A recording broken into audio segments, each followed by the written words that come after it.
Глава 248. Глаза селяня внезапно округлились. Пока он сидел с видом человека, который не может поверить в происходящее, Сань Лан спросил, что-то не так, но разве селянь мог сейчас вымолвить хоть слово? Стыд от того, что попался на обман и закружился волчком в чужой игре, переживания и горячая кровь разом ударили в голову. Он ударил ладонью по столу и выдавил сквозь сжатые зубы: так. Это был. Стол не выдержал удара, разломился на части. Повезло, что на втором этаже трактира кроме них не было никого, иначе посетители наверняка бросились бы в панике в рассыпную. Оружия у селяня не имелось, поэтому он снова занес ладонь. Сань Лан же остался сидеть на своем месте, только чуть повернул голову. Удар пришелся в стену за его спиной, посыпались обломки камня, но сам мужчина не шелохнулся. Скрестив руки на груди и чуть подняв веки, он спросил: «Да, Чжан, что все это значит?» Лицо принца горело огнем, он даже не представлял, насколько сильно сейчас покраснел. Хрустнув суставами другой руки, он с мрачной злостью проговорил: «Ты даже не думай притворяться. Тебе прекрасно известно, что ты со мной сделал». Сань Лан приподнял веки чуть выше. «Сожалею, но я действительно не очень понимаю, что же я сделал с Дачжаном, раз ты так рассердился. Может, объяснишь?» Селянь просто онемел. И он без зазрений совести просит принца сказать это вслух. Как можно такое произнести? Заговорить о подобном среди бела дня? Селянь никогда не встречал настолько наглых людей. От злости он задрожал от плечей до самого сердца, лицо краснело все сильнее, речь сделалась сумбурной. «Замолчи. Ты настоящий. Я убью тебя, бесстыжего, гнусного, подлого». «Ты, Сань Лан», вздохнув, сказал: «Да, Чжан, вот уж не думал, что мой искренний порыв встретит такой ответ. И все же, где именно я оказался бесстыжим, гнусным и подлым?» С огромным трудом вернув себе самообладание, селянь ответил: «Даже не думай снова меня обмануть. Красная нить на твоей руке доказывает, что ты и есть тот. Сань Лан неторопливо поднял руку. «Ты об этом?» А что не так с красной нитью? При взгляде на красную нить селянь будто почувствовал укол иглой. «Я видел. Тогда на твоей руке была именно такая красная нить, когда в какой-то момент селяню по-настоящему захотелось убить его. Он ведь прекрасно знает, но все равно спрашивает, неслыханная подлость, но селянь сам не знал, почему, каким бы сильным ни был гнев, клокочущий в душе, он не мог и пальцем тронуть подлеца. И вовсе не потому, что находился под чьим-то контролем. Его собственное тело не позволяло ему исполнить задуманное. Тем временем несколько человек шумно взбежали по лестнице с криками: «Дорогие гости, что вы делаете? Как же можно затевать драку на ровном месте?» Селянь обернулся, чтобы бросить: «Здесь опасно. Вам лучше», но от одного взгляда вновь застыл как вкопанный. На руках этих людей тоже оказались повязаны красные нити. У принца вырвалось: «Что происходит? Откуда эти нити у вас на пальцах?» «Нити. Красная нить и есть красная нить, что тут необычного?» «Ничего не происходит, кря». «ГМ. Ничего не происходит, ага». Селянь совсем запутался. Неужели в здешних краях красная нить на руке — это простое украшение, дань обычаю? Принц повернулся обратно, а Сань Лан, будто прочел его мысли, сказал: «Да, Чжан верно полагает, повязывать на палец красную нить — это местный обычай. Не веришь? Можешь посмотреть на посетителей внизу». Селянь выглянул через перила на первый этаж и действительно увидел, что среди гостей, сменяющих друг друга непрерывным потоком, очень многие носили на пальцах красную нить, а некоторые повязывали даже сразу несколько. «Что это за обычай?» «Как сказать», — улыбнулся Сань Лань. «Вообще-то это тоже связано с тем самым Хуаченом. А он и его вторая половинка носят на пальцах такие нити. Многие люди в этом подражают им. Нить означает молитву о заключении брака или что человек уже влюблен». Селянь слушал, не шевелясь, затем произнес: «Получается, этот Хуачен все-таки весьма поразительная личность. Раз люди столь рьяно стремятся ему подражать, поразительное или нет, смотря с кем сравнивать. Кстати, Дачжан, кажется, на пол что-то упало. Позволишь мне поднять и взглянуть?» Тут до селяня наконец дошло, что он все это время сохранял атакующую позицию. Когда он понял, какой вышел конфуз, весь его гнев как рукой сняло, и принц моментально опустил руки. прошу прощения. Сань Лан, я правда, в самом деле виноват перед тобой. Слишком погорячился и опять неправильно тебя понял». Сань Лан, все время сохранявший спокойствие, склонился и что-то подобрал с пола. «Ничего страшного. Дачжан, это ты обронил», он выудил из беспорядка, царящего на полу, золотой листок, который, должно быть, выскользнул из рукава принца, когда тот нанес удар. Селянь только собирался ответить, как вдруг Сань Лан поднес листок к глазам, сощурился и сказал: «Хм. Вещица на вид кажется знакомой». После он неторопливо достал кое-что из-за пояса. Еще один золотой листок. И оба листка оказались совершенно одинаковыми. У Селяня вырвалось: «Так значит, это твое ГМ». Я действительно выронил немного, поэтому и вернулся на поиски. Селянь, боясь, что его превратно поймут, поспешил оправдаться: «Сань Лан, послушай, я все объясню. Не стоит так волноваться. Разумеется, я выслушаю твои объяснения, Дачжан». Селянь вздохнул с облегчением. Вот как было дело. Эти золотые листки я подобрал только что на улице. Вначале хотел дождаться владельца, чтобы вернуть находку ему, но прождал больше 2 часов, и никто не пришел за ними. А я в самом деле, на этом моменте принц почувствовал укол стыда и опустил голову, тихо продолжив: «Поэтому я и позволил себе распорядиться находкой на свое усмотрение, решил занять немного и купить съестного, как раз ту самую манто. Я намеревался впоследствии вернуть долг в двойном размере, но что ни говори, выходит, я взял их без спроса. Прошу меня простить». Сань Лан, сощурившись в улыбке, произнес: «Дачжан, к чему извинения? Это ведь совершенно нормальный поступок. Не говоря уже о том, что я изначально и намеревался пригласить тебя отобедать вместе, та манто в итоге все же досталась мне. Не обращай внимания на такие пустяки. Тебе это не кажется чудесным совпадением? Удивительно, что потерянные мною деньги нашел именно ты, Дачжан. Поистине, что называется, если встреча суждена, мы найдем друг друга и за 1000 лет». Селянь, заполучив прощение, почувствовал, что сердце перестало сжиматься. «Но должен заметить, Сань Лан, что впредь тебе следует проявлять осторожность. Золото так явно упало на землю, а ты даже не заметил. В следующий раз не стоит быть столь невнимательным». Тем временем дрожащие от страха слуги трактира вмешались: «Уважаемые гости, вы успокоились или нет, Кря? Если успокоились, давайте подсчитаем плату за сломанный вами стол». Кря, Селянь виновато замолчал. В прошлом он без лишних разговоров мог бы возместить сколько потребует, но сейчас он даже манто не мог себе купить. Сань Лан же ответил: «Конечно. Запишите все на мой счет». Очевидно, что это принц первым атаковал Сань Лана, но теперь тот вызвался помочь ему возместить ущерб за поломанные вещи. Селянь был так растроган его добротой и заботой, что не мог произнести ни слова. Только сглотнул и пробормотал: «Ты, слуги, тоже повели себя несколько странно. Им едва не разгромили весь трактир, а они с радостными улыбками принесли еще более роскошный стол, за который двое уселись вновь». Селянь, не в силах избежать угрызений совести и в то же время благодарности, чувствовал только, что не может выразить этого никакими словами. Тогда Сань Лан снова заботливо произнес: «Дачжан, только что в твоих речах я услышал некий скрытый смысл. Что случилось?» «Дачжан, кто-то с тобой что-то сделал», но как Селянь мог заговорить о подобном? Едва пришедшее в норму лицо вновь залилось краской, принц промямлил: «Ничего, совсем ничего». Сань Лан, однако, не отступал: «Если не возражаешь, могу я узнать в общих чертах. Возможно, Сань Лан найдет способ хоть немного помочь тебе».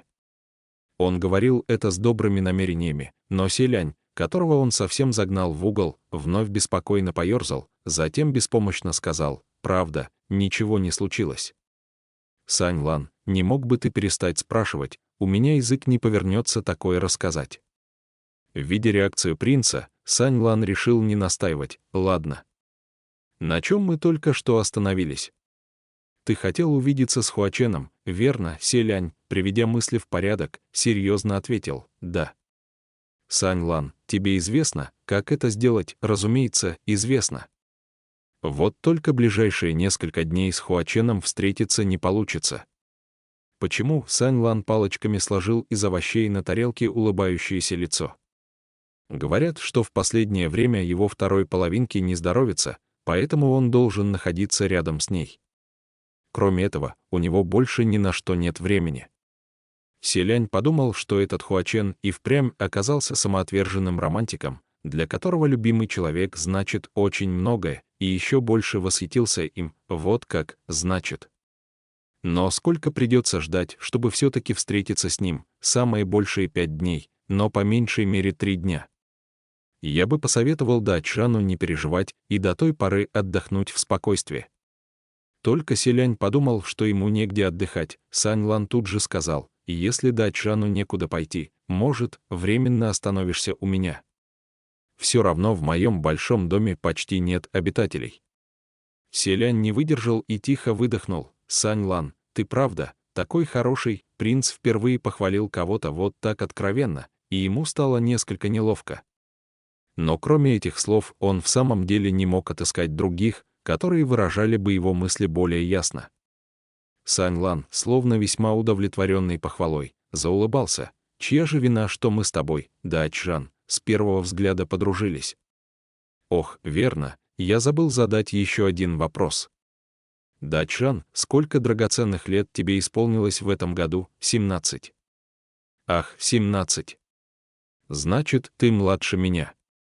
И действительно, Сань Лан выглядел примерно на 20 лет. Что ж, если так посудить, как бы невзначай бросил он, Дачжан должен называть меня ГГ.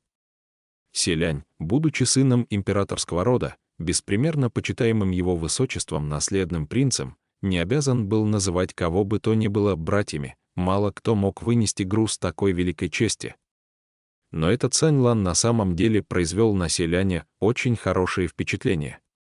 Да и сам принц, который никогда не обращался к посторонним людям подобным образом, испытал сильное любопытство, поэтому с улыбкой произнес: «Так значит, мне следует называть тебя Сань Лан ГГ».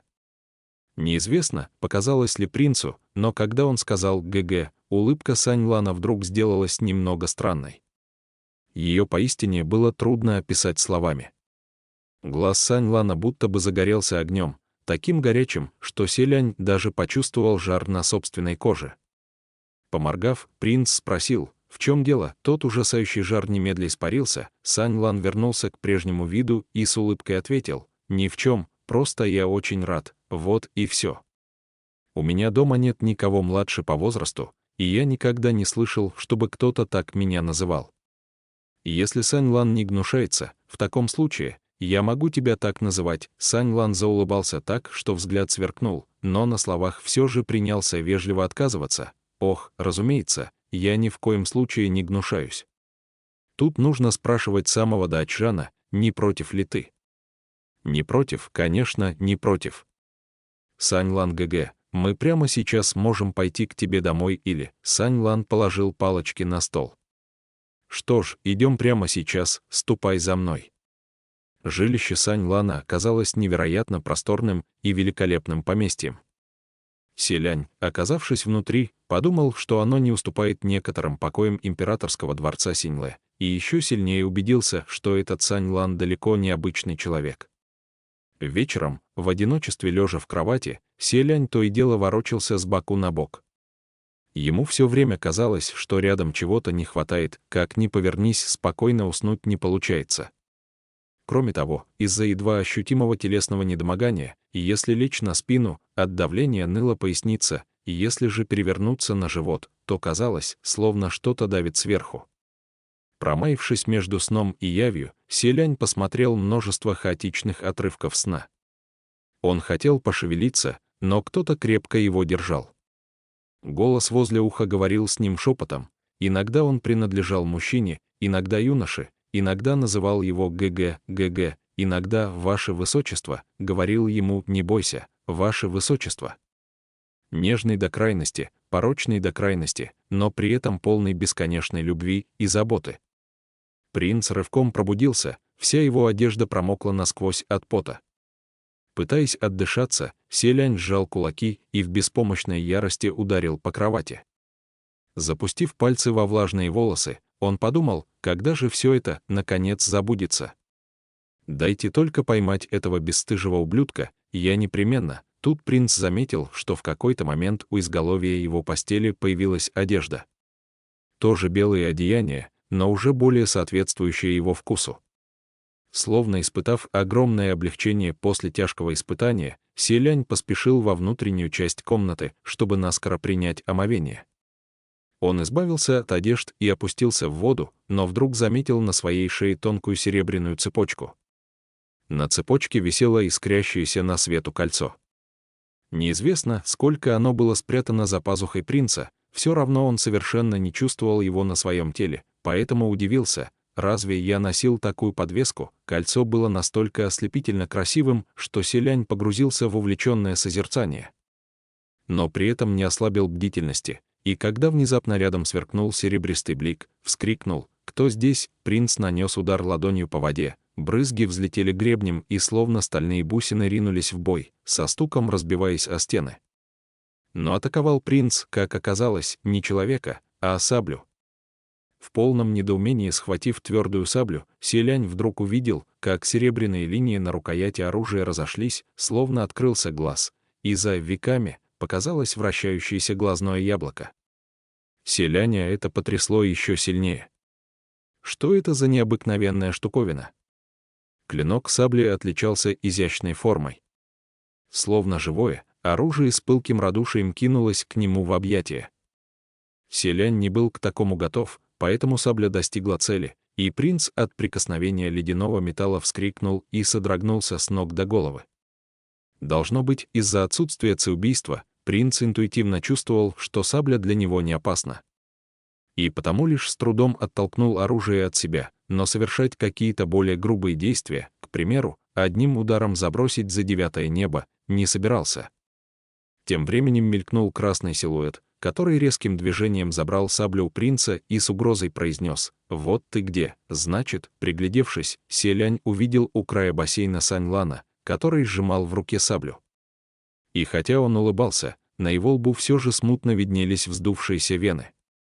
Бесцеремонно шлепнув саблю ладонью, он произнес: «Я же сказал, что сейчас тебе сюда нельзя, Саньлан», — позвал принц. «Это сабля твое, магическое оружие». Когда Саньлан повернулся к нему, на его лбу уже не было вздувшихся вен, юноша вновь сделался невозмутимым. «Никчемная железка, не более». «ГГ, то есть я твой ГГ, выставил себя посмешищем перед тобой». Но Селянь проникся к нему искренним почтением, у принца даже глаза заблестели. Схватившись за полу красных одеяний, он сказал: «Нет, нет, нет. Саньлан ГГ просто поразителен.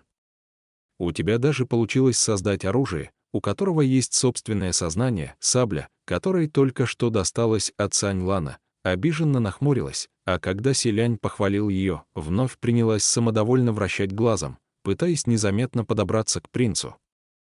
Саньлан весьма хладнокровно отвесил еще удар. На сей раз сабля окончательно обиделась с громким «бум», упала на пол и принялась кататься туда-сюда, словно маленький плачущий ребенок, которого ударил взрослый. Селянь почти слышал собственными ушами ее рыдания. От такого зрелища принцу стало жалко бедняжку, и он торопливо поднялся. «Постой, Саньлан. Будет тебе, не бей его. Думаю, он просто в порыве озорства пришел поприветствовать меня». Не стоит так его ругать, только показавшись из воды, принц вспомнил, что под водой был совершенно голым, а чего-то покраснел и, смутившись, погрузился обратно. Саньлан тем временем уже совершенно естественно развернулся и вышел. Второпях выбравшись из бассейна, Селянь переоделся в новую одежду, сделанную из материала, весьма приятного к телу. Неприятное ощущение от того, что к коже прикасается грубая ткань, наконец исчезло, и Селянь в душе ощутил еще большую благодарность. Он вышел из комнаты и очутился в изысканном зале для приема гостей, где его уже ждал Сань Лан, сидящий на высоком месте. Неизвестно, какие воспитательные меры он применил к своей сабле, но та теперь послушно покоилась на его поясе, не шевелилась и вообще выглядела крайне сурово и невозмутимо. Было совершенно невозможно представить, как она только что каталась по полу и капризничала. Увидев принца, Сань Лан улыбнулся: «Ты уже встал». Как спалось, Селянь не стал лукавить. Первую половину ночи мне почему-то все время виделись сны. Но потом я уснул спокойно. Наверное, ты слишком устал. Они обменялись парой отвлеченных фраз, потом еще немного пообщались, и так прошел весь день. Наверное, им предстояло подобным образом сосуществовать друг с другом до того момента, когда у этого Хуачена появится свободное время. Но когда Селянь в ночи опять лежал в своей кровати, он снова увидел сон, от которого становилось неспокойно и даже жарко. В этом сне принца снова и снова доводили до невыносимого исступления, и когда он резко проснулся, опять с ног до головы облился потом. В беспомощной ярости Селянь поднялся и вышел из комнаты, чтобы прогуляться и охладиться, как вдруг услышал доносящиеся из дальней комнаты голоса. Это была комната Сань Лана. Звуки во всем поместье отлично изолировались, и голоса были едва слышны, но Селянь все же уловил их благодаря своему острому слуху. Он задержал дыхание, сосредоточился и бесшумно подобрался к комнате.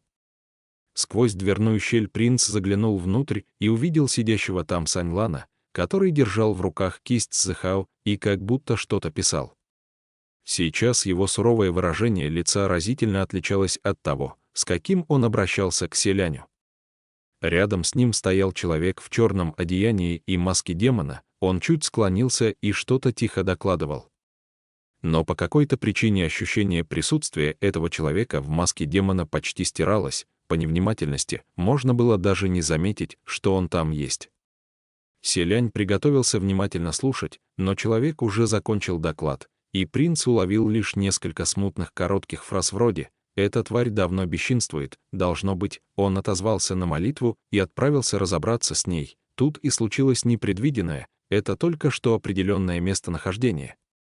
Слуга как раз неторопливо перебирал бумаги, когда Сань Лан сказал: «Сейчас я должен быть рядом с ним, не могу отлучиться. Схвати и приведи эту тварь ко мне не позднее завтрашнего вечера». Человек в маске демона тихо отозвался: «Слушаюсь». «Вы желаете оставить твари сил на один вздох?» Сань Лан положил кисть на подставку, оглядел написанное своей рукой, но, похоже, остался не слишком доволен, смял бумагу в комок и выбросил, после чего, наконец, ответил, растягивая слова: «Оставь на несколько вздохов. Я заставлю ее выплюнуть съеденное, а затем уж не торопясь размельчу ее собачью голову в крошку». Выражение лица и тон, с которым он это произнес, любого заставили бы содрогнуться от страха. Но Селянь совершенно не ощутил неприязни или настороженности.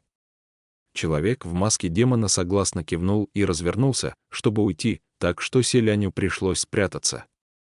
Вернувшись в свою комнату, Селянь теперь тем более не мог уснуть. Он несколько раз прошелся из угла в угол с мыслями, что же за человек этот Сань Лан.